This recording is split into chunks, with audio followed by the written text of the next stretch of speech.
A paz do Senhor para todos. A nossa lição de hoje é a lição de número 9 do quarto trimestre do ano de 2022, que tem por título Gog e Magog, um dia de juízo.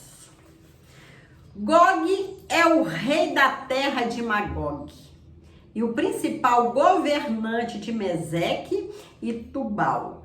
Em Gênesis 10, 2, Magog, Meseque e Tubal são os nomes dos filhos de Jafé. Por conseguinte, a batalha futura aqui descrita será travada por um descendente de Jafé. Gog também pode ser um nome representativo da iniquidade e da oposição de Deus. Ver Apocalipse 27, 9. Esses países localizam-se possivelmente ao extremo do norte de Israel. Serão apoiados por exércitos vindos do leste e do sul e é difícil determinar a ocasião dessa batalha, mas evidentemente se trata da mesma batalha de Gog e Magog de Apocalipse 20, versículo 7 ao 9, que ocorrerá no fim do milênio. O texto áureo que se encontra em Apocalipse 28 nos diz: e sairá enganar as nações que estão sobre os quatro cantos da terra, Gog e Magog, cujo número é como a areia do mar para as ajuntar em batalha. A verdade prática. A palavra profética anuncia que antes da restauração espiritual de Israel, virão Gog e o seu bando para invadir a terra santa, que é Israel, mas eles serão derrotados. A palavra de Deus, a profecia se cumprindo. O livro de Ezequiel trata de profecias ainda que não se cumpriram em Israel. Isso significa que elas se cumprirão no futuro, pois a palavra de Deus não falha. Se Deus falou, ele vai cumprir. As profecias da Bíblia a respeito da nação de Israel são um testemunho poderoso da intervenção divina no mundo. Essas profecias revelam muito da natureza da relação de Deus com o seu povo. A profecia de Gog e Magog é uma daquelas que ainda se cumprirá. Vão se cumprir no futuro. A profecia cumprida na antiguidade bíblica tem levado a ala cética a argumentar que a profecia foi escrita depois do fato acontecido. Com relação às profecias messiânicas, não há como defender esse pensamento. Nessa lição veremos as profecias de Ezequiel que tratam de eventos que ainda não ocorreram em Israel. Muito mais agora com Israel. No centro do noticiário mundial, eles não podem dizer que o profeta escreveu a profecia depois dos fatos. Então, essas profecias de Ezequiel é para o futuro. Ainda vão acontecer. Sobre a identidade dos povos invasores. Essa profecia envolve muitos nomes e alguns deles até parecem enigmáticos. O nosso desafio é identificar quem são hoje os povos que Ezequiel menciona na sua antiguidade. Na antiguidade, que foram mencionados por Ezequiel. Os invasores, a profecia deixa claro que essa invasão será no fim dos anos, no fim dos tempos, no fim dos dias. depois da restauração do Estado de Israel. Isso significa que será antes da grande tribulação, ou talvez logo no início dela. Portanto, não é a mesma batalha do Armagedon. Apocalipse 16:16. Outra informação importante é que os povos da coalizão do príncipe ou comandante chamado Gog são da Banda do Norte. E outros grupos do norte da África, como etíopes e os de Put. O capítulo 39 descreve a derrocada de Gog e os seus confederados. Essa informação geográfica é vaga e muito genérica, considerando a vasta extensão territorial e multidão de povos que habitam ali. O discurso de Ezequiel deixa claro que a mensagem não é para a sua geração, mas para quando Deus fizer regressar o seu povo da diáspora de todas as nações da terra. Quando Deus fizer regressar todos os judeus para a sua terra. Como a profecia para um tempo ainda distante, esses oráculos divinos foram vazados na linguagem da época do destinatário original. É necessário, pois, identificar esses povos no contexto em que vivia o profeta e procurar identificá-los nos tempos atuais. Quando possível, isso tornará a profecia compreensível e mais vívida em nossos dias. O nome Gog, fora da profecia de Ezequiel, só aparece mais 2 vezes nas Escrituras. Um descendente de Ruben, sem qualquer vínculo com a profecia. 1 Crônicas 5:4. E na revolta de Satanás contra Deus e seu povo depois do milênio, em Apocalipse 28.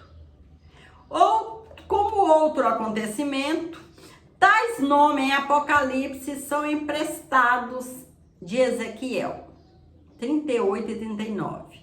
A enciclopédia judaica identifica Gog como o rei Giges, ou Giges, também conhecido como Gogo, da Lídia, região da Anatólia, na atual Turquia asiática. Essa é a interpretação da maioria dos expositores do Antigo Testamento e dos arqueólogos, mas a descrição profética parece indicar um título, como Faraó no Egito, Chá na antiga Pérsia, César em Roma, e não o nome pessoal de alguém. Gog é o rei da terra de Magog e o principal governante de Meseque e Tubal. Magog é o nome de um descendente de Jafé, filho de Noé, como está em Gênesis 10:2, que aparece em Ezequiel como um lugar. As fontes antigas o incluem com os habitantes de Cáucaso, procedente de Gomer. O historiador judeu Flávio Jósefo identifica Magog com os citas, um conjunto de etnias nômades que viviam na região do norte do Mar Negro e o do Mar Cáspio. Os citas aparecem no Novo Testamento juntamente com os bárbaros. Meseque e Tubal. Tubal e Meseque são 2 dos 7 filhos de Jafé, filho de Noé.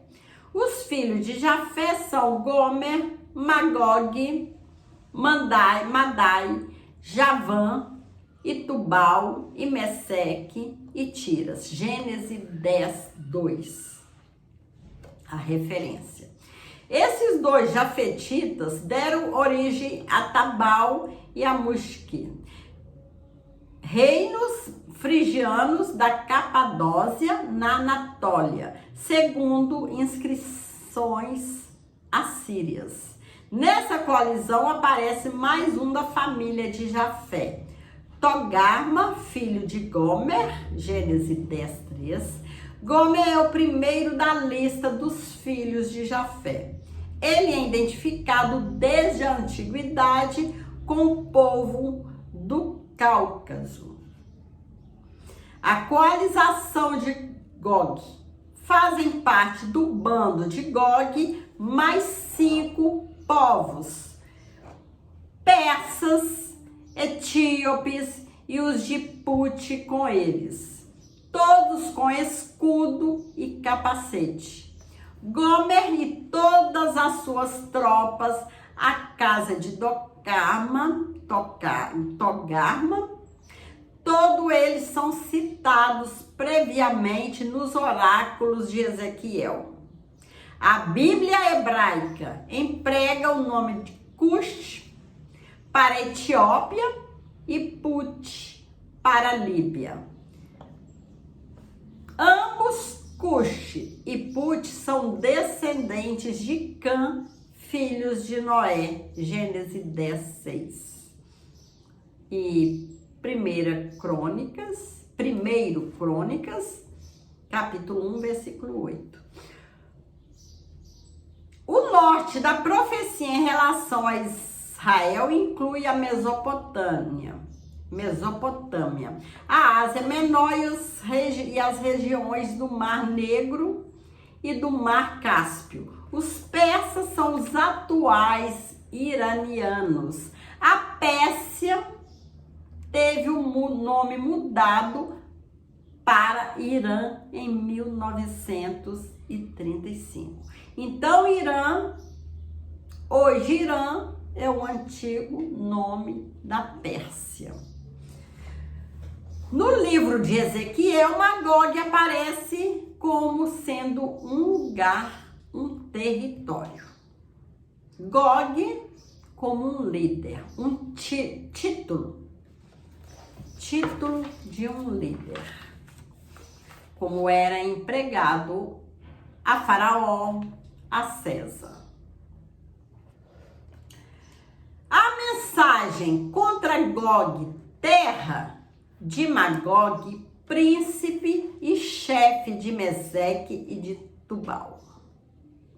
É uma das passagens mais difíceis das Escrituras. Muitos acreditam tratar-se de uma expressão genérica para indicar o futuro inimigo de Israel. O rei Gingis da Lídia, por exemplo, seria a figura do futuro inimigo de Israel que comandaria os seus confederados.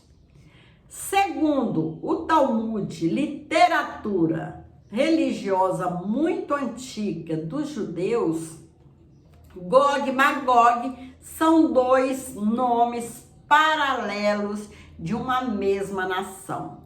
Esses inimigos de Israel serão derrotados e isso nos desperta a esperança da nossa vitória em Cristo, pois a profecia mostra que Deus está do lado do seu povo. Nós temos certeza, nós cremos nisso, que Deus está do nosso lado. Deus está do lado do seu povo.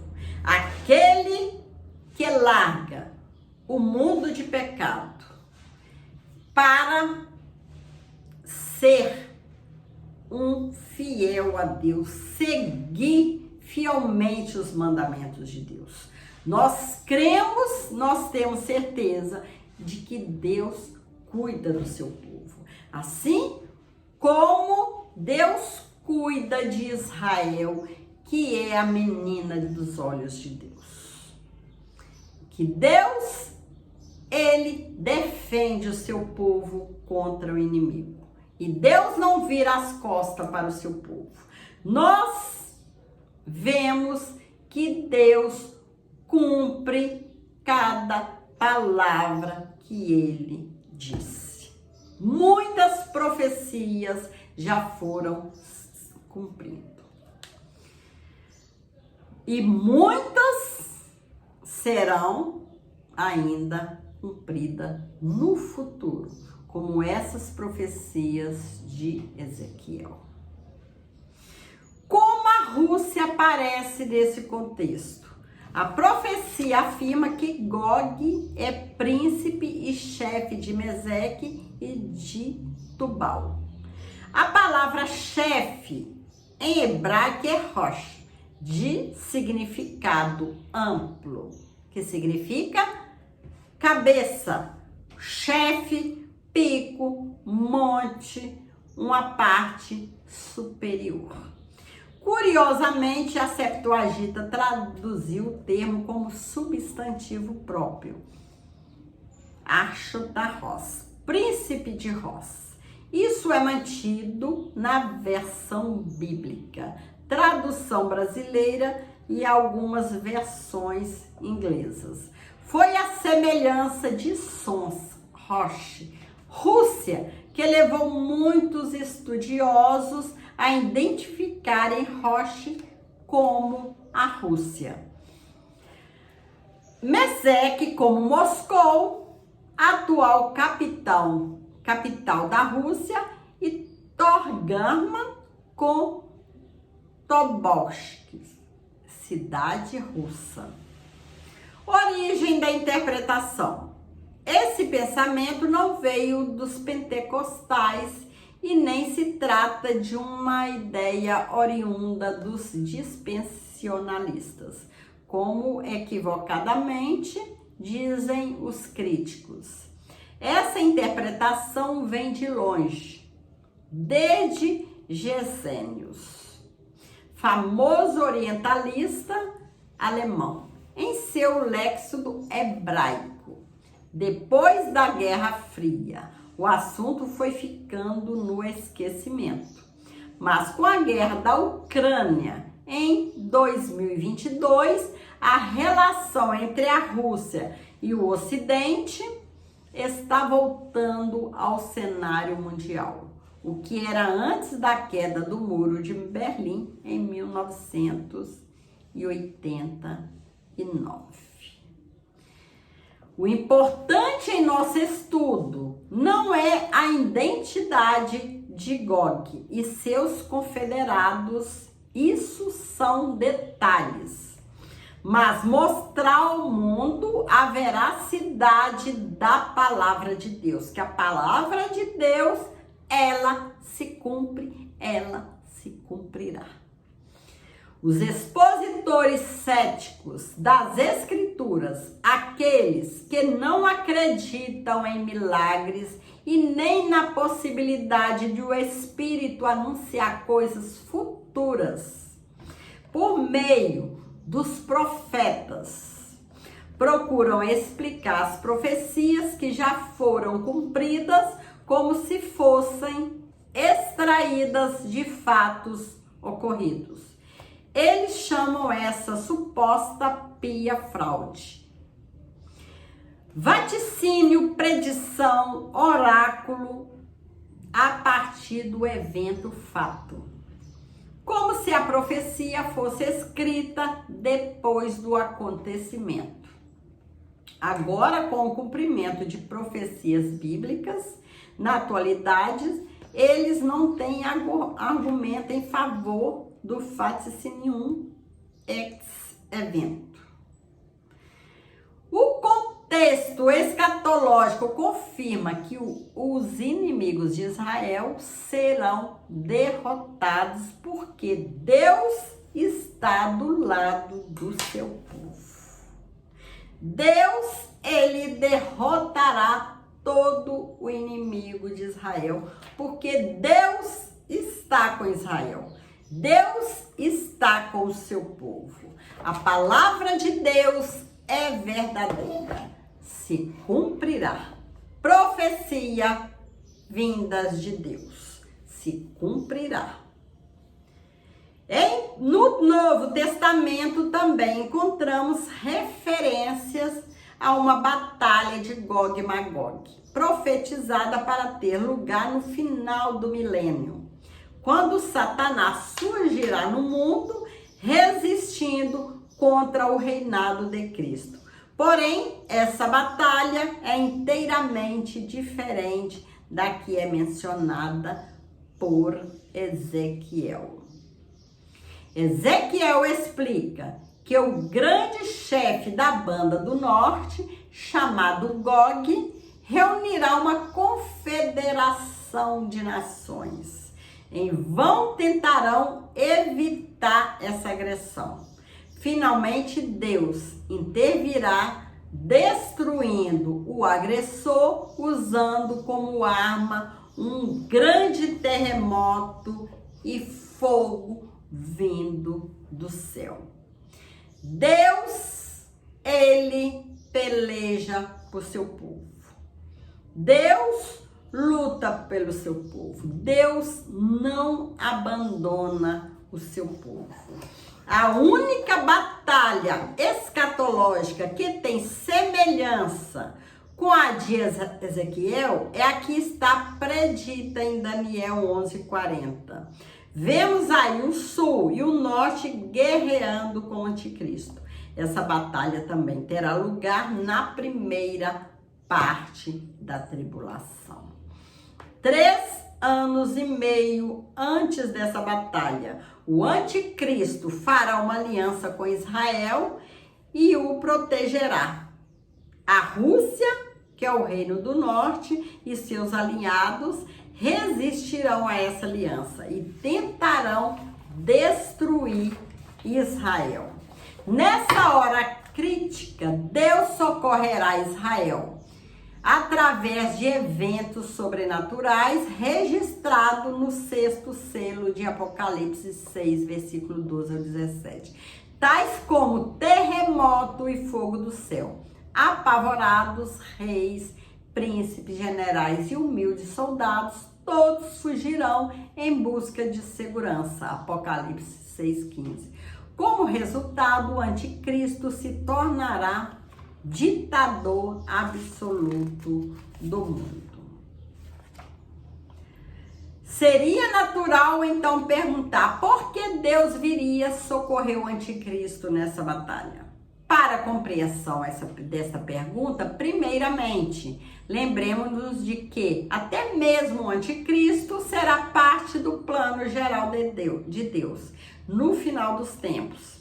Deus está em perfeito controle de todos os eventos políticos e até mesmo das nações, dos homens pecaminosos, como fez no passado com o soberano do Egito. Assíria, Babilônia, Pérsia, Roma, etc. Deus usará esses aspectos para cumprir seus propósitos para com os judeus, que é o seu povo.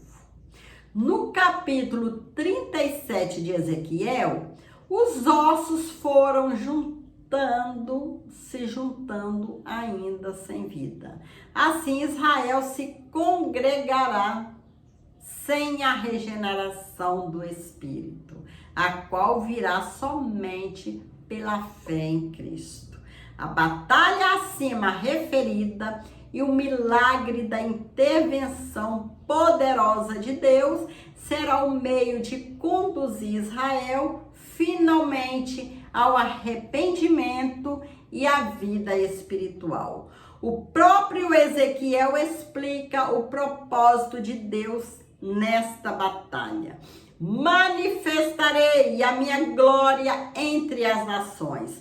Desse dia em diante, os da casa de Israel saberão que eu sou o Senhor, seu Deus. Ezequiel capítulo 39, versículo 21 e 22.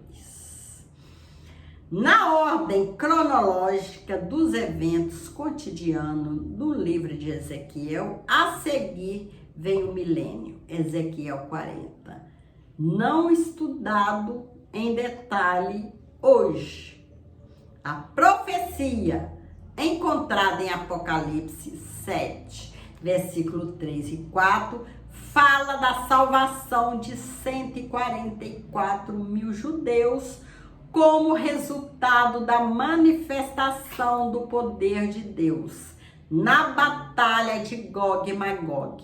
Esses judeus serão salvos, serão as primícias para Deus e para o Cordeiro nesse avivamento espiritual da nação. Apocalipse 14, versículo 4.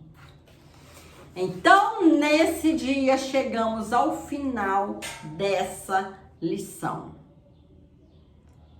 sobre Gog e Magog. Chegamos à conclusão dessa lição. É importante saber que a invasão de Gog e seu bando à terra de Israel é distinta da batalha do Armagedon. Porém, o ataque de Gog será após a restauração de Israel, antes ou logo depois de começar a grande tribulação, ao passo que o Armagedon se dará no final desse período.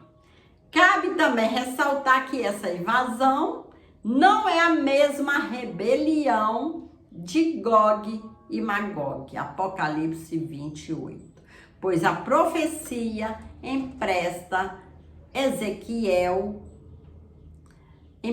de Ezequiel esses nomes. Então, chegamos ao final, que o Senhor possa continuar abençoando cada um e que a cada dia nós possamos crer mais e mais que o nosso Deus jamais nos abandonará. Senhor nosso Deus jamais abandonará o seu filho. Deus, ele luta conosco, ele luta por nós. Enquanto nós estamos guerreando, aguentando a luta, Deus, ele vai nos dando força, a gente vai guerreando. Mas quando ele vê que nossas forças já estão se esvaindo, já estão se acabando, que a cruz já está pesada demais, as lutas pesadas demais, Deus, ele vem e põe fim a essa luta. É assim que vai acontecer. Deus, na hora certa, ele vem e derrota Gog e seu bando. Ele luta por seu povo. Deus não abandona seu povo. Deus está conosco.